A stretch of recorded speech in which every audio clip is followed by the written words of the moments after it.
Murak, Murak, Murak.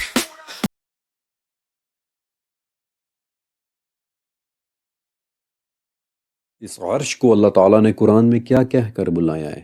عرش العظیم. اور ایسا کیوں؟ میں آپ کو صرف 3 ریزنز دوں گا.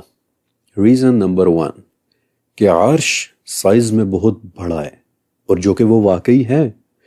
حدیث میں آتا ہے کہ عرش کے مقابلے میں تمام آسمان ایسے ہیں کہ جیسے ایک بہت بڑے صحرا میں کوئی چھوٹی سی انگوٹھی پڑی ہوئی ہو.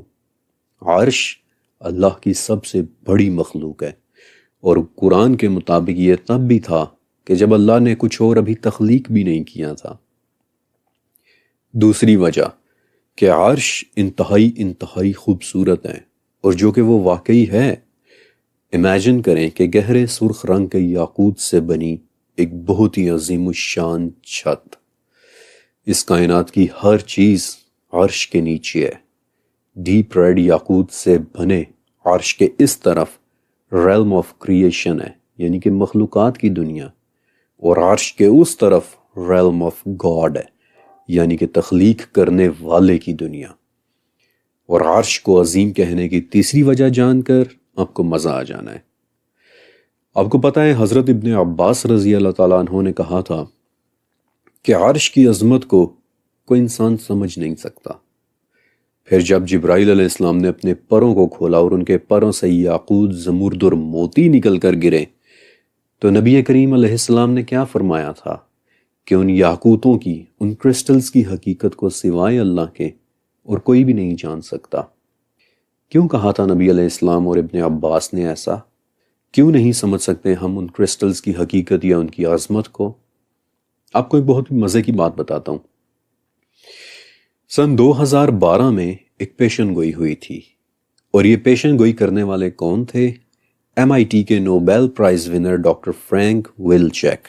انہوں نے کہا تھا کہ ویسے تو سبھی کرسٹل کے ایٹمز ایک بہت ہی پرفیکٹ ترتیب کے ساتھ جڑے ہوئے ہوتے ہیں، لیکن میری سٹڈیز کے مطابق کائنات میں کرسٹلز کی ایک ایسی شکل بھی ہونی چاہیے جس کے ایٹمز اس قدر پرفیکٹ آرڈر میں ایک دوسرے سے جڑے ہوں گے کہ ان کے درمیان سے انرجی کبھی باہر نکل ہی نہیں پائے گی. وہ انرجی ہمیشہ ان کے اندر رہے گی، اور وہ ایٹمز اپنی انرجی لوز کیے بغیر ہر وقت گھومتے چلے جا رہے ہوں گے.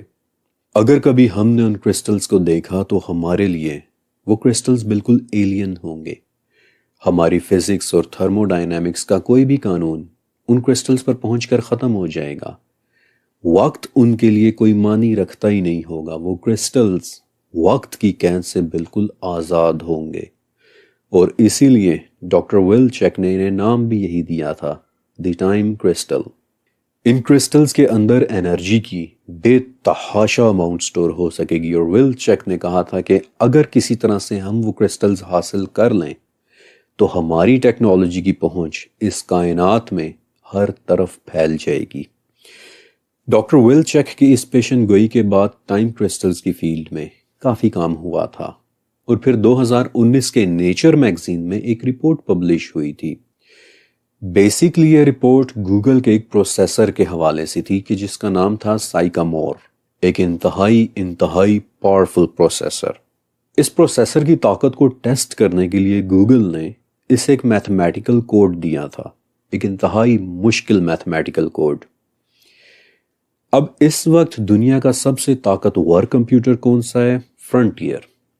فرنٹیئر نام کا ایک سپر کمپیوٹر اس وقت دنیا کا سب سے طاقتور کمپیوٹر ہے. اور اگر فرنٹیئر اس کوڈ کو حل کرتا تو آپ کو پتہ ہے کہ فرنٹیئر کو کتنا ٹائم لگ جانا تھا؟ تقریباً 10,000 سال. لیکن سائیکامور نے وہ کوڈ کتنی دیر میں حل کیا تھا؟ صرف 200 سیکنڈز میں. اور سائیکامور کی اس اندھی طاقت کو استعمال کرتے ہوئے پہلی مرتبہ Google, Stanford university, Princeton university اور انہی جیسے IT جائنٹس نے تاریخ میں پہلی مرتبہ ایک ہیرے کے اندر کچھ ایٹمز کو ٹائم کرسٹلز میں تبدیل کر دیا تھا. اور ان کی رپورٹ کے مطابق اگر ہمارے پاس ٹائم کرسٹل ٹیکنالوجی آ جائے تو صرف چند لمحوں کے اندر ہم اس کائنات کے ہر علم تک پہنچنا شروع کر دیں گے. اور اب میں آپ کو بتاتا ہوں کہ عرش کے عظیم ہونے کی تیسری وجہ کہ عرش سرخ یاقوت کا بنا ہوا ہے. سدرا کی شاخوں سے اوپر کسی قسم کے ڈیپ ریڈ کرسٹل کا۔ عرش ایک باؤنڈری ہے، اوپر اور نیچے کی دنیاوں کی باؤنڈری۔ اور آپ علیہ السلام نے بتایا تھا کہ جو بھی علم نیچے سے جاتا ہے وہ وہاں سے لے لیا جاتا ہے، اور جو بھی حکم اوپر سے آتا ہے وہ وہیں سے وصول کیا جاتا ہے۔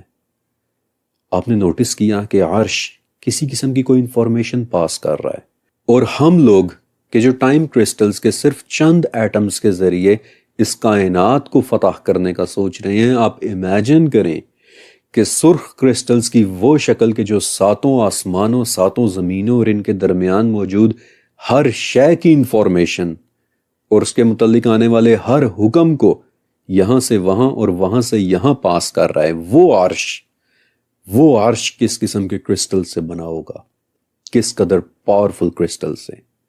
وقت کی قید سے آزاد ٹائم کرسٹل، یا پھر اس سے بھی بڑھ کر کوئی شے کہ جسے اللہ تعالیٰ نے عرش العظیم کہا ہے، اور جس کے متعلق ابن عباس نے بھی کہہ دیا تھا کہ اس کی عظمت کو تو انسان کبھی سمجھ ہی نہیں سکتا۔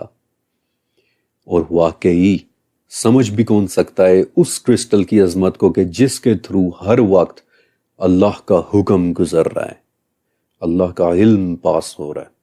سوچ کر ہی رونگٹے کھڑے ہو جاتے ہیں۔ اللہ کا علم جس کے متعلق خضر علیہ السلام نے موسیٰ علیہ السلام کو کہا تھا کہ موسیٰ، تمہارا اور میرا علم ملا کر بھی اللہ کے علم کے مقابلے میں بس اتنا ہی ہے کہ جتنا سمندر اور چڑیا کی چونچ میں موجود پانی کا ایک قطرہ۔ مخلوقات کے علم کو اوپر لے جانے والا اور اللہ کے حکم کو نیچے لانے والا سرخ کرسٹل سے بنا عرش، میرے پاس کوئی الفاظ نہیں ہے کہ میں اس کی عظمت کو ایکسپلین کر پاؤں۔ اور یہ تھی وہ تیسری وجہ کہ کیوں اللہ نے اس کرسٹل کو عرش العظیم کہہ کر ریفر کیا ہے، اور خود کو رب العرش العظیم کہہ کر کہ اس ناقابل تصور طاقت والے عرش کا رب بھی وہ اللہ ہی ہے۔ Amazing, just amazing.